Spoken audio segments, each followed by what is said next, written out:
Hello, and welcome to Lions Lineup. I'm your host, Harrison Durr, and I am joined here today by Joe Basile and Pete Kennedy. In today's show, our analysts will be giving us answers to the top 10 questions going into the start of the NBA season. Let's get right into it, guys, starting with number 10. Joe, I'll start with you. With the addition of Dwight Howard, are the Houston Rockets the immediate favor out west? Well, I don't know if Dwight Howard makes them the immediate favorite to come out of the Western Conference. I still think that San Antonio's a better team. I still think that Oklahoma City, even though they might not be as good as they were last year, I think they're still a better team at this point. I could see them being a 3 seed. They're certainly up there in that top group of elite teams out west, but I just don't know if they are the favorite right now. Pete? Yeah, I definitely don't think they're the favorite right now. I think Dwight Howard and James Harden need to mature together to be a top team in the West. I think the Clippers are also right ahead of them right now. I would give the Rockets 4 or 5 in the West, definitely that. Spurs, Thunder are definitely a seed above them right now. Mm-hmm. They definitely need to grow together. Okay. I'll start with you on this one, Pete. Other than Dwight Howard, who will prove to be the biggest offseason addition? For me, this is a no-brainer. I would argue that Andre Iguodala is even a better pickup than Dwight Howard for the situation. I think the Warriors are going to shock a lot of people this year. They were very good last year. They had a great offense last year, and Andre Iguodala brings everything that they needed. They needed someone to do a little bit of everything, and that's what he does. He makes his teammates better, and Andre Iguodala is a great pickup for them. All right, Joe? Yeah, I'm going to disagree with you a little bit. I'm going to say you look at the pickups that the Nets made this offseason in Kevin Garnett, Paul Pierce, and Jason Terry from the Boston Celtics. I think that trio is going to be the biggest addition because not only does that then take the Nets and much like the Howard addition in Houston, vault them into the top 3 teams in the conference or 4 teams in the conference, I think that also makes them legitimate threats to, if they can get hot at the right time, perhaps get carried into a matchup with the Heat? A final seat. Yeah, with the Heat. Thank you. Okay. Question number 8. Can the Lakers survive while Kobe Bryant rehabs his torn Achilles? Joe? I don't think so. I think it's all over for the Lakers. You look at the team that they're putting out on the court now. You've got a 39-year-old Steve Nash. You've got an aging Pau Gasol. And outside of that, I couldn't tell you anybody else in their starting lineup right now. They've got nothing without Kobe Bryant healthy and on the court. And even with him, I couldn't see them being successful this year. Yeah, even with Kobe Bryant on the court, I couldn't see them get higher than a 6 seed. And with him out for however long he's going to be out, his timetable is not a definite yet. But Steve Nash needs to be really healthy and on his A game for them to be 500. That's where I think they are right now. They need to just hang around and be luckily 500 until Kobe gets back. And then maybe they could put something together and get a 6 seed, 7 seed, something like that. But that's their best shot. Okay. Question number 7. Do you think that rebuilding teams will be intentionally tanking in order to get a high pick for the 2014 draft? Pete?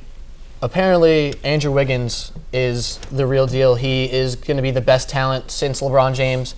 No one's saying he's as good as LeBron James, but the best talent since him. Whoever gets him is going to be a very good team next year. I think that's how good he is. But it's very hard to just tank a season like that. I don't see a team particularly that's going to just tank really hard. Everyone said the Sixers were going to be that team. They're doing okay. I don't know if anyone's going to tank intentionally to get him, but whoever gets him will be lucky. It's not like the NFL that the worst team gets the number 1 pick, so it's hard to tank in the NBA. Joe? Well, I think you can kind of look at the team, and you bring up the Sixers because they're the example for this year, and you can see that they were set up to not succeed this year to get those high lottery picks because it's not just Andrew Wiggins that's the good pick this year. This is arguably the deepest draft class, or at least what's projected to be the deepest draft class since the LeBron James draft back in 2003. And so you've got the teams, and they're maybe not tanking on purpose, but the general managers have set the teams up to be in a position where they're not going to make the playoffs and have a high probability draft pick. And another thing with that is the teams that are those teams like the Jazz, the Sixers, they have good rookies this year. Mm-hmm. If they could get a Jabari Parker, Andrew Wiggins, Exum is another guy who's really big in the draft, they're going to be really good. Michael Carter-Williams, Nerlens Noel, and one other guy on one team, that'll be a really good team. They're a good future for those low-bottom teams right now. Okay. Question number 6. Will the new-look Nets finally make it out of the first round? As a Nets fan, I'm a little bit biased here, but I'm going to say yes. They are finally going to make it out of the first round. Like I said, they've finally been put up into those top 4 playoff teams, and getting that home court advantage in Brooklyn is going to be tremendous for that team in the playoffs. Of course, it's kind of silly to talk this far out in advance of playoff matchups, but that certainly will be very beneficial, assuming that they make it in the top 4, and I could see them getting out of the first, perhaps maybe even making it into the second, third round. Pete?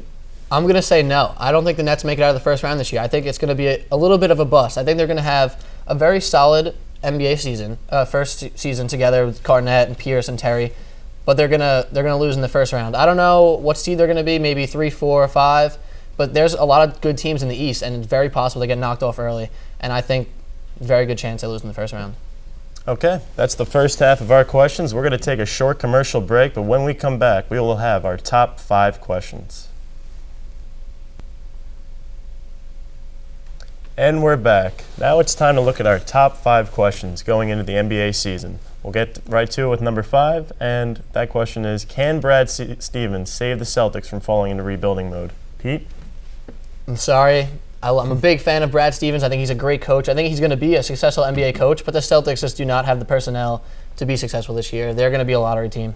No playoffs for the Celtics.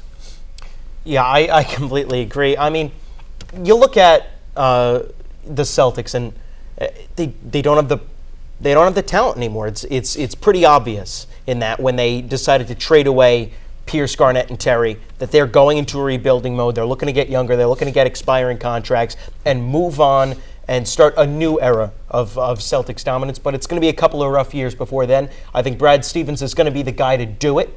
He's a good coach, and I think he'll be a nice leader going forward for that team. But they made a clear statement this offseason.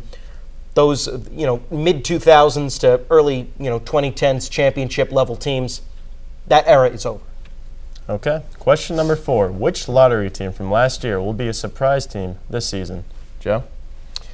I think you're looking at the Cleveland Cavaliers. I think they're going to be a very good team this year. They've progressed a little bit. Of course, they got the number 1 overall pick. But I also think that the Charlotte Bobcats, believe it or not, might surprise some people. I'm not saying that they're going to make a run into the playoffs, but I think that they've got enough talent that they could hang around pretty long. Okay. Pete? I do agree. The Bobcats have made improvements. Al Jefferson's a great pickup. Kemba Walker is making great improvements in, what is this, his third year now? I believe it's his third year. Yeah, and they just beat the Knicks and made them look pretty bad. And the Knicks are a good team, even though they haven't showed it yet. But I also agree that the Cavs are going to be the best lottery team this year. Kyrie Irving is a superstar in this league, and him and Andrew Bynum, if he even is a little bit healthy, they will be a very good team and very tough to beat. Okay. Question number 3. Will Father Time finally catch up with the San Antonio Spurs? Pete? No, it won't. It just won't. Tony Parker is not as old as a lot of people realize he is. They think he's as old as Tim Duncan, but he's not. He's only about 32, 33. I think Tim Duncan is extremely motivated this year. After how last season ended, he's going to be ready to go. He's going to get this team going, and they're going to make a big run. Joe?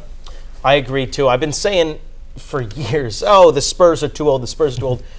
That's out the window now. I will never say the Spurs are too old again. Greg Popovich's system can literally bring in anyone, plug him in, and have him be successful. You see what they did with Danny Green last year. Look at Kawhi Leonard, who's a rising star in the league somehow. I never thought I'd be saying those words, but they've never slowed down. They haven't missed a beat. They've had the best record in the West, for the last 2 years now.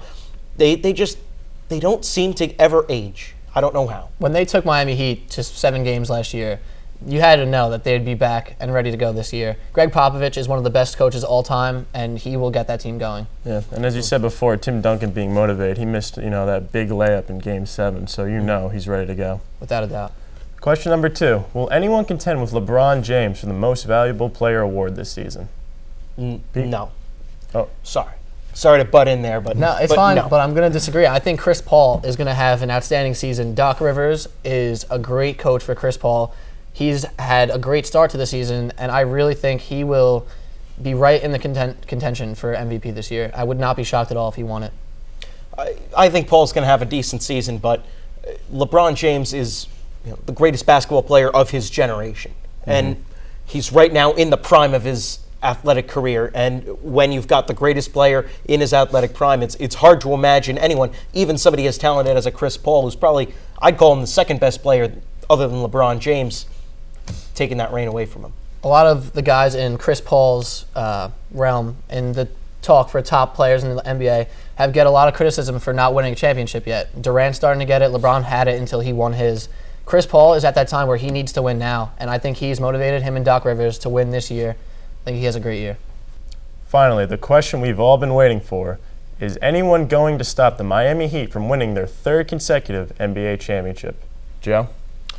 Well, it's hard to say just because of how dominating they've been over the past 2 seasons, winning back-to-back championships, but I think there is an outside possibility that they could fall, whether they have to match up against tough defensive teams like the Chicago Bulls, now with Derrick Rose, who drove them to the brink without him, quite frankly, or the Indiana Pacers, another tough physical team. Those are teams that the Heat don't really match up that well with. They've still been able to get past them, but you've got to imagine that if they run into one or even both of those teams, that'll wear them down physically enough so that whoever they end up playing, either in the finals or in the conference finals, could have a much improved chance at getting a shot and beating the Heat. Pete? I think the Heat's success this season, especially in the playoffs, depends heavily on the health of Dwayne Wade.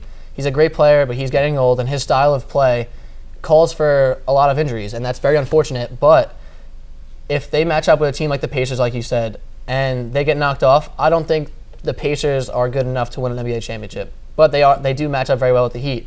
I think if someone wins the NBA championship other than the Heat this year, it'll be a Western Conference team. The Spurs or the Clippers are my 2 favorites for that. Okay. Well, that will just about wrap things up for this edition of Lions Lineup. Remember, if you are interested in joining Lions TV, be sure to email us at lionstv@tcnj.edu, and be sure to like us on Facebook and follow us on Twitter. For Joe Vasile, Pete Kennedy, I'm Harrison Durr. Thanks for tuning in.